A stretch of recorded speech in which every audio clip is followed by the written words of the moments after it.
Will the House please come to order and members kindly take their seats? Welcome back. Before we begin our work this morning, will you please join me in a moment of silence?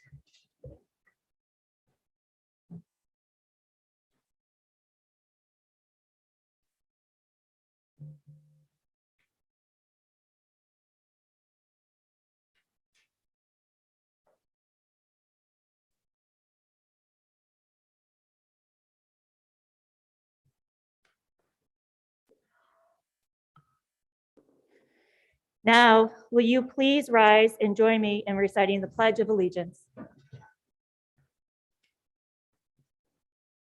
I pledge allegiance to the flag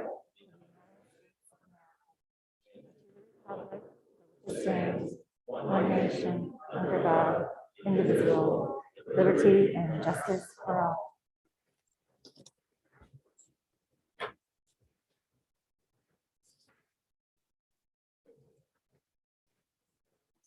I would like to just remind members about our agenda for today. Momentarily, we'll be welcoming the newest member to the body. We're going to be postponing action on reading resignation letters and bill introductions since we are trying to keep this session short. We will then be taking up House Resolution 13. We are anticipating two joint resolutions from the Senate, JRS 30 around operation of joint committees, JRS 31 on the Joint Assembly for the Governor's State of the state. We'll have announcements and then adjourn until Friday. So our first act of the day is to welcome our newest member, Representative Larry Labor, to fill the vacancy caused by the resignation of Representative Lynn Batchelor in House District Orleans 1. Will the clerk please read the governor's appointment letter for Representative Labor? Dated December 13th, 2021. Dear Speaker Kowinski, I have the great honor to inform you that I have appointed Larry Labor of Morgan, Vermont to serve in the General Assembly representing House District Orleans 1. Sincerely, Governor Philip B. Scott. The clerk has already administered the oath of office to Representative Labor earlier this morning, and he is in seat 142. And the chair announces that Representative Labor has been appointed to the Committee on Corrections and Institutions. We plan to hold our customary seating ceremony later this session for all of our members who are new this biennium. So for now, let's welcome Representative Labor, member from Morgan.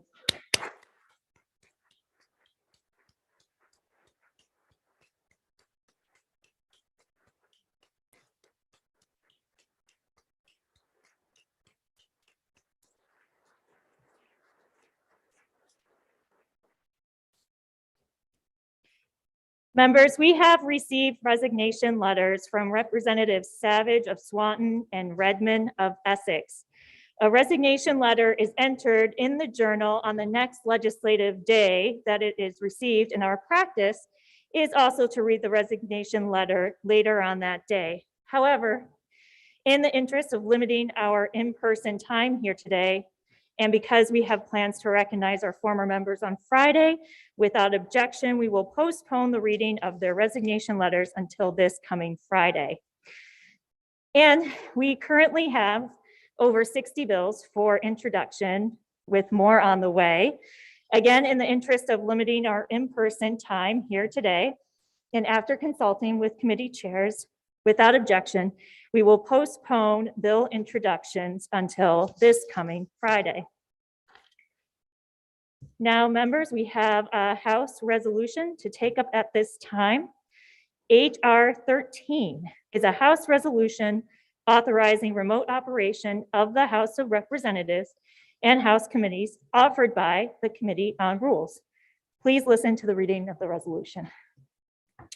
Whereas the ongoing COVID-19 pandemic, and in particular the anticipated impact of the highly transmissible Omicron variant, poses a risk to the health and safety of House members, legislative staff, and members of the public if the House of Representatives and its committees operate in person in the first 2 weeks of January 2022.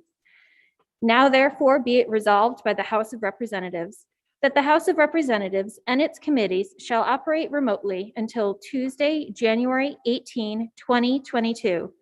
And be it further resolved that the House and its committees shall continue to live stream their remote proceedings in order to maintain public access to the legislative process.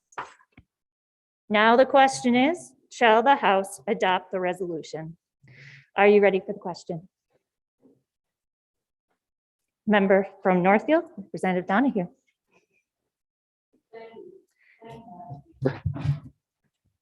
Thank you, Madam Speaker. Madam Speaker, when we addressed this in the Rules Committee, I said somewhat in jest that I'd like to explain my vote.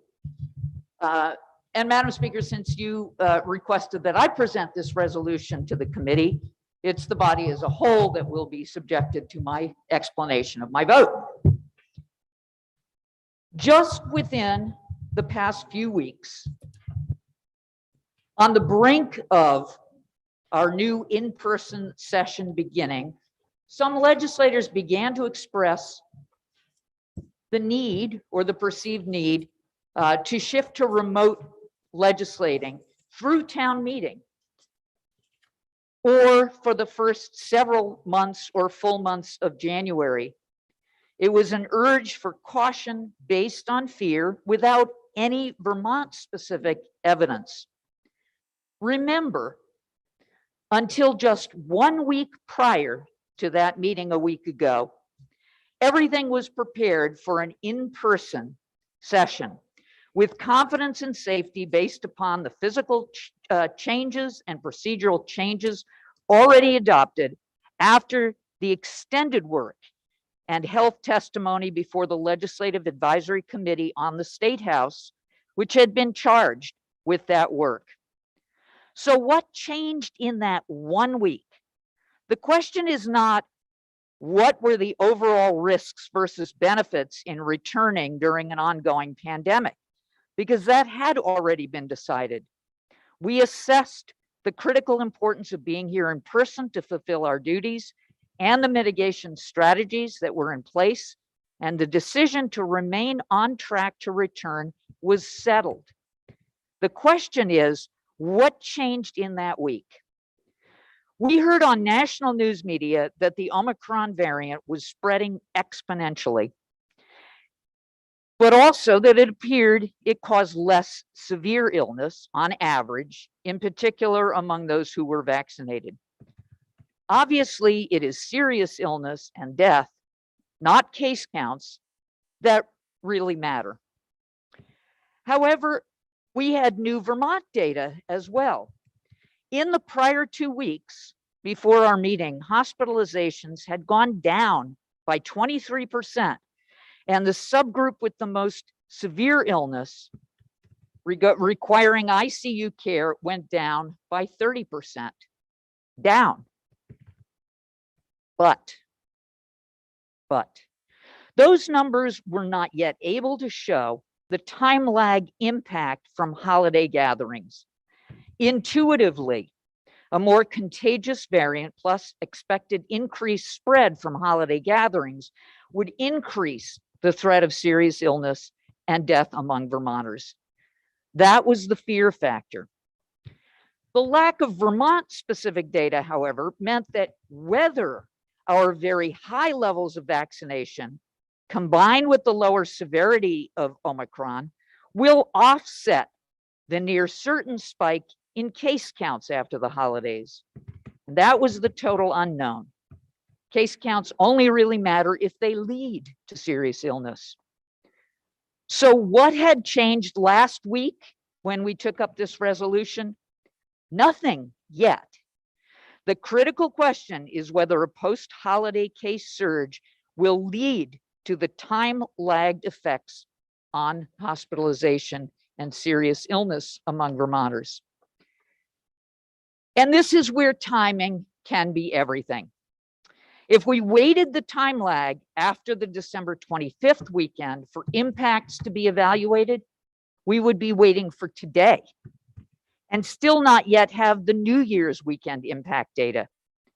It might have been better, but it might also have been unrealistic to look at data today, assess it, decide on remote or not, and have the appropriate systems flow then kick in instantly.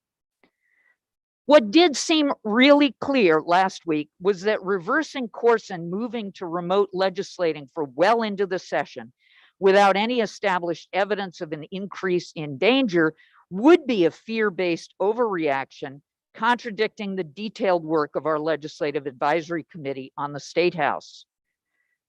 The unfortunate timeline, however, does make it reasonable to hold off for 2 weeks until we know more about how Vermont is faring under a new set of circumstances. Not until town meeting, not for a full month, but for the 2-week time lag to see what the actual evidence tells us about any changes in the risk profile for being here in person, compared to what that profile was in mid-December when our intent remained to be here in person. That is what the resolution before you this morning states. And for people who want to see it to follow, you can find it on your legislative website under the House Overview tab showing HR 13. The first resolve clause simply states that we will be operating remotely until January 18, and the second resolve clause to continue live streaming. The language in the whereas clause sets out the reason, and there was an important wording change between the first and second drafts that communicates that your Rules Committee was clear that there was concern about a potential more severe threat, not one that already existed. The draft whereas clause talked about the highly transmissible Omicron variant as a current risk to safety if we were to meet in person. It was amended to reference the language you see today, an anticipated impact. We adopted the change to make it clear that the change was not because the risk-benefit balance had already changed, but because there was an anticipated impact that could affect that balance if we met in person during these first 2 weeks. A very important component that is not before you in the wording of the resolution is the commitment that comes alongside it. Timing forced our hand for these 2 weeks, but that will not be true in the future. We will now have the time to see actual data evolve on the effects of both post-holiday and an emerging Omicron variant. Your Rules Committee agreed, and your speaker communicated to the body in a memo on December 30th that the Joint Rules Committee will use these 2 weeks to hear from health experts and identify the indicators that should be used to assess any potential changes in the level of threat created by meeting in person, and thus any future recommendations. Those will be evidence-based indicators such as hospitalization and ICU bed capacity, community transmission, and our own internal case numbers. These indicators will incorporate the specific features of and mitigation measures in place at the State House in assessing any increases in risk to members, staff, and members of the public. Hopefully that will ensure that we will not again be in this position where fear of a potential risk forces a decision that might not have been necessary at all. I know from conversations with many colleagues how much we share the urgency of returning to in-person legislating. We cannot fulfill our constitutional duties in the way we need to. We cannot represent our constituents as effectively. We cannot fully live out our oaths of office over Zoom. I voted in support of this resolution, Madam Speaker, with reluctance and with regret. This was not an easy decision, but I believe it was the right balance, the right compromise between a potential overreaction and our inability to assess a potential actual threat to health within our timeline for the start of a new session. So I want to conclude by stealing the quote of our librarian in Northfield, because I think she identified that exact same balance when she announced a few days ago the decision to delay the restart of story time until January 17. The quote, "We are hoping that by waiting 2 weeks, we will get past the initial spike in holiday cases and have the opportunity to see how this new, more contagious variant plays out in our state." In other words, use prudence, but then gather and use actual evidence. Madam Speaker, your Rules Committee voted 7-0 in support of this resolution, and I ask for the body's support. The question is, shall the House adopt the resolution? Are you ready for the question? Member from Stowe. Thank you, Madam Speaker. And thank you to the Rules Committee and the Joint Rules Committee for doing this work throughout this challenging time, and I certainly appreciate it. That said, I rise in opposition to this resolution. I understand and appreciate the risks involved in meeting in person, again, during this challenging time. I do not, though, believe those risks outweigh the importance of developing critical public policy that will govern the lives of Vermonters in person. Every day I see restaurant and hospitality, retail and grocery workers, employees working. Teachers and staff are going to work. Kids are going to school. But we're telling them that we can't go to work. I think this sends the wrong message to the people of Vermont, again, at this very challenging time, during which there is a lot of anxiety. We have protocols in place here in this building: vaccinate, wear masks, testing, all of the precautions are in place. In my view, Madam Speaker, we should be meeting in person. Zoom legislating is bad. It's bad for Vermont and bad for Vermonters. In my view, there is far too much done behind the scenes that does not get the scrutiny of the press, the public, the minority parties. Vermonters deserve better. Just because we can work remotely doesn't mean we should work remotely. Thank you, Madam Speaker. The question is, shall the House adopt its resolution? Are you ready for the question? Member from Dover. Thank you, Madam Speaker. Madam Speaker, I rise and to say that I will reluctantly support this resolution today. And that is out of respect for you, Madam Speaker, and the work that you have done, the work that the staff here has done to scramble last minute to put us here and to allow us to go back remotely. Like the member from Stowe, I do not believe that we should be legislating remotely.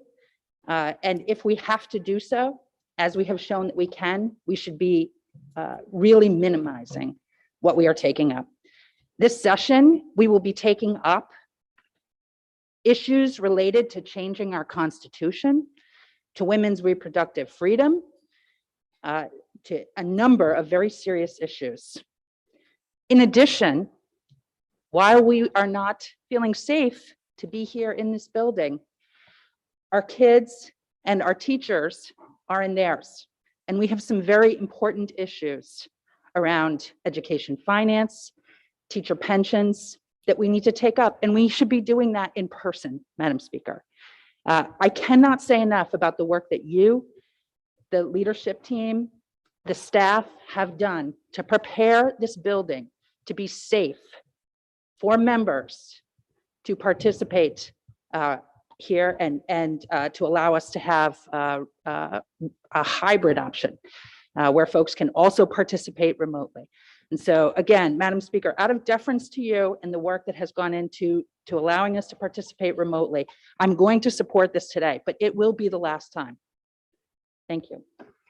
The question is, shall the House adopt the resolution? Are you ready for the question? Member from Rutland Town. Madam Speaker, roll call. The member from Rutland Town requests that when the vote is taken, it be taken by roll as the member sustained. The member is sustained. When the vote is taken, it will be taken by roll.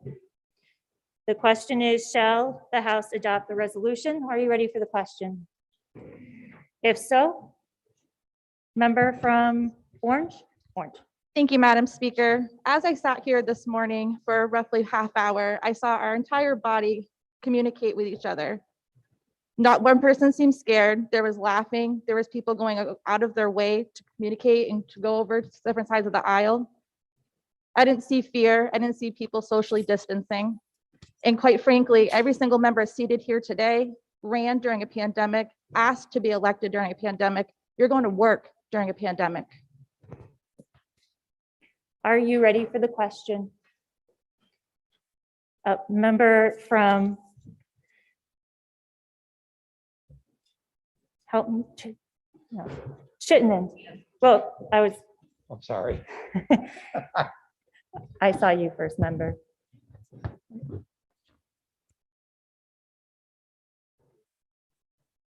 Can you remind me your town member? Enosburg. Enosburg, thank you, member from Enosburg. Floor is yours. Thank you, Madam Speaker. I am grateful for all of the work that this body has done during this pandemic to maintain the safety of Vermont. But this resolution smacks of disrespect and misuse privilege. This body is with this resolution implying that we are more important than every other Vermonter who is at work and at school right now.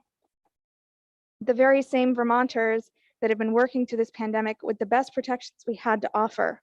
And sometimes that was only a mask. We now have vaccinations, masks, and changes to behavior that have become habit. It is a double standard to use our privilege today to push to promote legislation while the rest of Vermont is at work, and that we are telling them it is safe to be at work, but not safe for us. It is either safe enough for all of Vermont or it's not safe for any of us. And to exempt ourselves at the highest is the highest level of elitism. It screams, let them eat cake, if ever anything has. Let us take every precaution to show up to work and to show up for Vermonters and be the legislature that they deserve and are constitutionally guaranteed. Thank you. Member from Chittenden. Thank you, Madam Speaker. Not to repeat some of the sentiments that have been shared thus far, but I too want to see us get back in person just like we are today. There are multitude of reasons why meeting in person lead to better legislation, opportunities to better understand the nuances and conversations and committees are on the floor. Less opportunity to multitask when you're looking at a computer screen. And Madam Speaker, I've been guilty of that at times. It does not allow you sometimes to have your full focus on what someone else is saying. So I do want to get back in session ASAP. However, I will support this resolution. I appreciate the work of you, Madam Speaker, and the minority leader for coming together and having all 7 members of the House Rules Committee support this resolution. It's for 2 weeks. We're going to revisit, and my support in 2 weeks may change unless the sky has fallen. So, Madam Speaker, I will support the resolution, and I urge other members to support it. It's the first 2 weeks of the session, which typically doesn't mean we pass a lot of things in those 2 weeks. Thank you. The question is, shall the House adopt the resolution? Are you ready for the question? Member from Heartland. I share the sentiment held by, I believe, most of us that the profound disappointment that we can't be in person at this point. I am on the Rules Committee and I did support the resolution. I would say reluctantly, but I recognize it as a need in moving forward. While it is certainly true we are not able to legislate at our best remotely, we do have the tools to legislate effectively. It's not the best situation, but it's what we have. And I would like to take an opportunity to really acknowledge our technology, our information technology staff for what they have done to prepare us not only to be in person, but to continue remotely. And I would also add that I believe Vermonters at this point have unprecedented access to our activities. If you think about the past, committee proceedings were recorded and they were audio recordings only, and they were accessible if someone requested them. Now they're streamed live video, accessible to anyone in the world. Our sessions here are recorded and are being streamed and are accessible to anyone in the world. So we do have unprecedented access. We are not operating in a situation where Vermonters don't know what we're doing. So while it's not ideal, let's take the 2 weeks. I support the resolution, and let's hopefully be back very soon for in-person legislating. Are you ready for the question? If so, the clerk shall commence to call the roll. Aki of Middletown Springs. 2 minutes.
Will the House please come to order? Members kindly take their seats.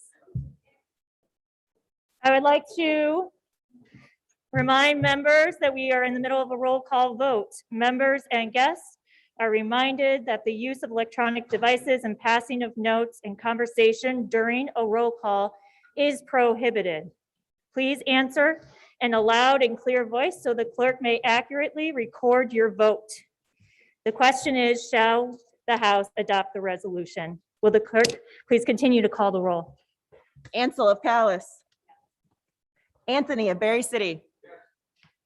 Harrison of Weathersfield. Austin of Colchester. Bartholomew of Heartland. Beck of St. Johnsbury. Byrong of Virgins. Black of Essex. Bloomley of Burlington. Bach of Chester. Baumgarts of Manchester. Boslin of Westminster. Brady of Williston. Brennan of Colchester. Riglin of Thetford. Brown of Richmond. Brownell of Pownell. Brumstead of Shelburne. Burdett of West Rutland. Burke of Brattleboro. Burrows of West Windsor. Campbell of St. Johnsbury. Canfield of Fairhaven. Chase of Colchester. Christie of Hartford. Sheena of Burlington. Coffey of Guilford. Colburn of Burlington. Colson of Winooski. Conlin of Cornwall. Copeland Hansis of Bradford. Corcoran of Bennington. Cordes of Lincoln. Coopley of Rutland City. Dickinson of St. Albans Town. Dolan of Essex. Dolan of Waitsfield. Donahue of Northfield. Donnelly of Hyde Park. Durfee of Shaftesbury. Elder of Starksboro. Emmons of Springfield. Fagan of Rutland City. Feltus of Linden. Gannon of Wilmington. Goldman of Rockingham.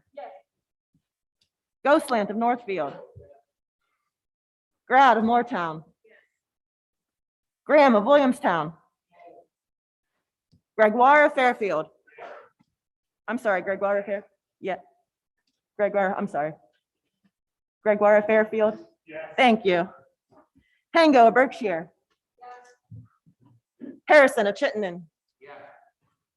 Helm of Fairhaven. Higley of Lowell. Hooper of Montpelier. Hooper of Randolph. Hooper of Burlington. Houghton of Essex. Howard of Rutland City. James of Manchester. Jerome of Brandon. Jessup of Middlesex. Kalaki of South Burlington. Kimball of Woodstock.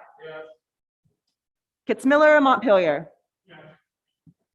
Kornheiser of Brattleboro. Labor of Morgan. Leclerc of Berrytown. Lalonde of South Burlington. Lanfer of Virgins. Lefebvre of Newark. Lefebvre of Orange. Leffler of Venusburg. Lippert of Heinsberg. Long of Newfane. Marcotte of Coventry. Martell of Waterford. Martin of Franklin. Maslin of Thetford. Matos of Milton. McCarthy of St. Albans City. McCormick of Burlington. McCoy of Pulteney. McCullough of Williston. McFawn of Berrytown. Morgan L. of Milton. Morgan M. of Milton. Morris of Springfield. Morrissey of Bennington. Rowicki of Putney. Mulvaney Stanek of Burlington. Murphy of Fairfax. Nicole of Ludlow. Nigro of Bennington. Norris of Sheldon. Norris of Shoreham. Knott of Rutland City. Noyes of Wolcott. O'Brien of Tunbridge. Odie of Burlington. Page of Newport City. Payala of Londonderry. Pulaski of Milton. Parsons of Newberry. Partridge of Wyndham. Pat of Worcester. Pearl of Danville. Peterson of Clarendon. Pugh of South Burlington. Rachelson of Burlington. Rogers of Waterville. Rosenquist of Georgia.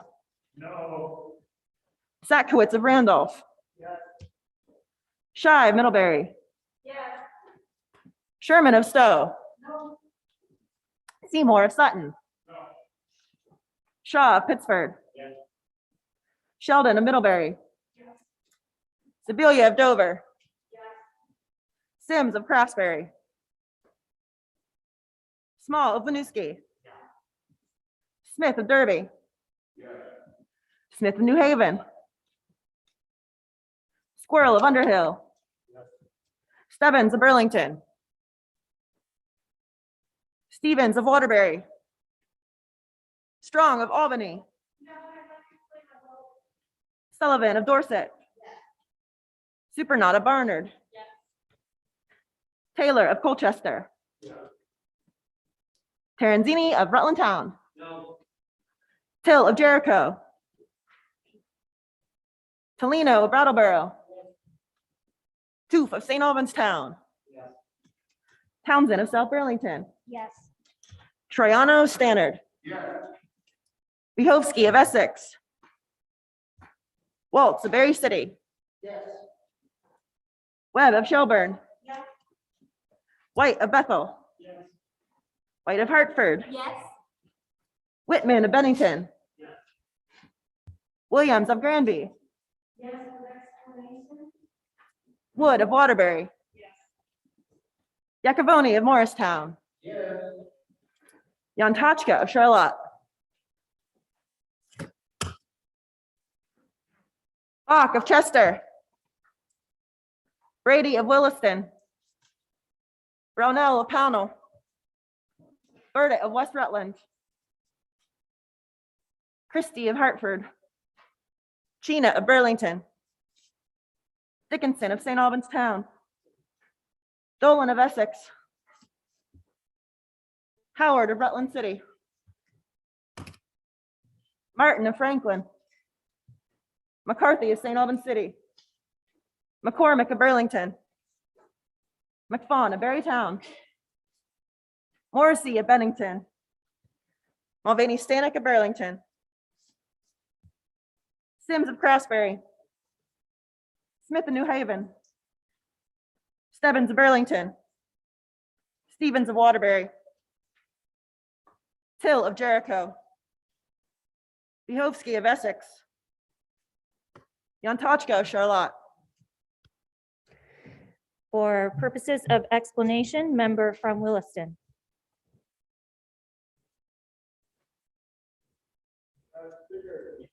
Voted for HR 13 with the intention of avoiding, not creating, a legislative annus horribilis.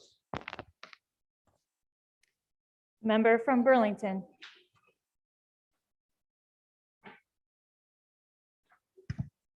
Madam Speaker, the legislature is in the unique position of drawing representatives from every single corner of Vermont. Each of us represents 4,000 or 8,000 Vermonters. I voted yes today based on the best advice we have to protect all of the more than 624,000 Vermonters we represent. Member from Albany. Thank you, Madam Speaker. 2 weeks to flatten the curve was a year and a half ago. Let's represent our constituents here in person without restrictions. And member from Granby.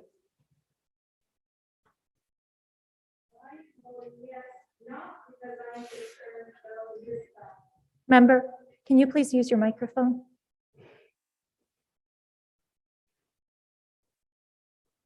Thank you. You just. I am voting yes, not because I'm concerned about the risk factor. I'm voting yes to show my respect to those who have The state of Vermont has spent hundreds of thousands of taxpayers' money to make us safe here. God bless the people, plans, diagrams, move, connected, and reconnected hours on end to make this a safe working environment. I look forward to being back to the state on the 18th day of this month. We will work as much to do.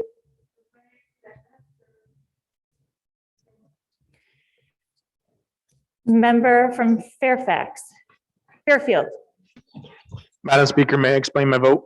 you may. See if I can handle this here. I voted yes out of respect for minority leadership who work to achieve compromise.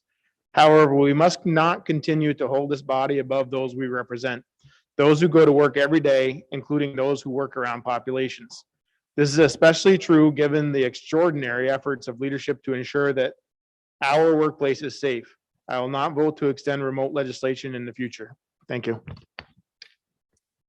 Please listen to the results of your vote. Those voting yes, 106. Those voting no, 19, and you have adopted the resolution. Now, members, we have two joint resolutions that have arrived from the Senate. You can read those online. The clerk emailed those out at 10:22 a.m. and that is JRS 30 and JRS 31. With that, we have a joint resolution to take up at this time. JRS 30 is a joint resolution relating to amending temporary joint rule 22A. It was offered by Senator Ballant and was read and adopted by the Senate. Please listen to the reading of the resolution. JRS 30, resolved by the Senate and House of Representatives that temporary joint rule 22A is amended to read as follows. Rule 22A, emergency rule regarding joint committee meetings. Subsection A, the Joint Rules Committee is vested with the authority to permit any joint committees of the Vermont Legislature, including itself and conference committees, to meet and vote electronically as the Joint Rules Committee determines appropriate. If necessary, the Joint Rules Committee may make this authorization remotely in conformity with this rule. Subsection B, the authority of the Joint Rules Committee under this Rule 22A terminates on January 18, 2022. Subsection C, notwithstanding the provisions of subsection B of this rule, if the governor thereafter reissues capacity restrictions at gatherings and events or requires masks and physical distancing in response to COVID-19, the Joint Rules Committee is again authorized to meet remotely and to permit any joint committees of the legislature to meet and vote electronically as the Joint Rules Committee determines appropriate. Now the question is, shall the House adopt the resolution in concurrence? Are you ready for the question? If so, all those in favor, please say aye. All those opposed, please say nay. The ayes appear to have it. The ayes do have it, and you have adopted the resolution in concurrence. Now we have one final joint resolution to take up at this time. JRS 31 is a joint resolution to provide for a joint assembly to receive the state of the state message from the governor. It was offered by Senator Ballant and was read and adopted by the Senate. Please listen to the reading of the resolution. Resolved by the Senate and House of Representatives that the two houses meet in joint assembly on Wednesday, January 5th, 2022 at 2:00 in the afternoon to receive the state of the state message from the governor. And be it further resolved that the joint assembly shall be concurrently conducted electronically, such that members of the joint assembly may participate as permitted by the respective chambers. Now the question is, shall the House adopt the resolution in concurrence? Are you ready for the question? If so, all those in favor, please say aye. All those opposed, please say nay. The ayes appear to have it. The ayes do have it, and you have adopted the resolution in concurrence. That completes our business for today. Are there any announcements?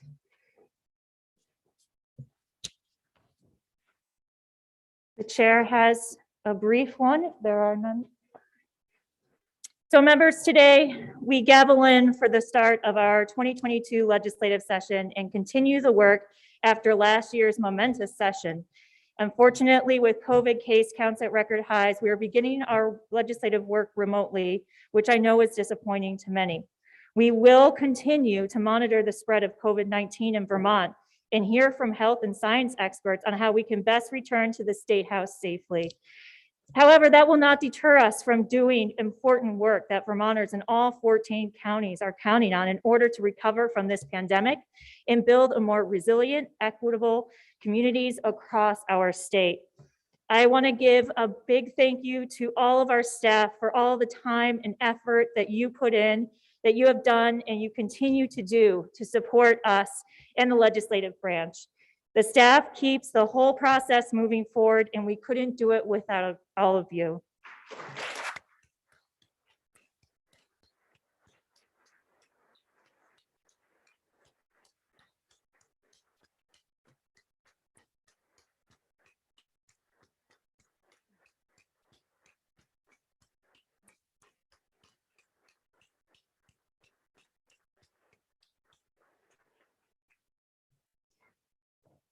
Thank you to all of you for coming in to get these important votes done so we can continue to a remote work environment and not let this pandemic hinder the job in front of all of us. I will continue to update you all, and please feel free to reach out to my office if you ever need anything. We will get through this together, and I look forward to working with all of you. And I would be remiss if I did not take this opportunity to remind you that you have until Wednesday, January 12th, to get co-sponsors for bills and approve them for introduction. With that, please be well and stay safe. Member from Poultney, can you please offer us a motion to adjourn until Friday, January 7th at 9:30 a.m. Madam Speaker, I make a motion this body stand in adjournment until Friday, January 7th, 2022 at 9:30 a.m. You have heard the motion. Are you ready for the question? If so, all those in favor, please say aye. Aye. All those opposed, please say nay. The ayes appear to have it. The ayes do have it, and we are adjourned until Friday at 9:30 a.m.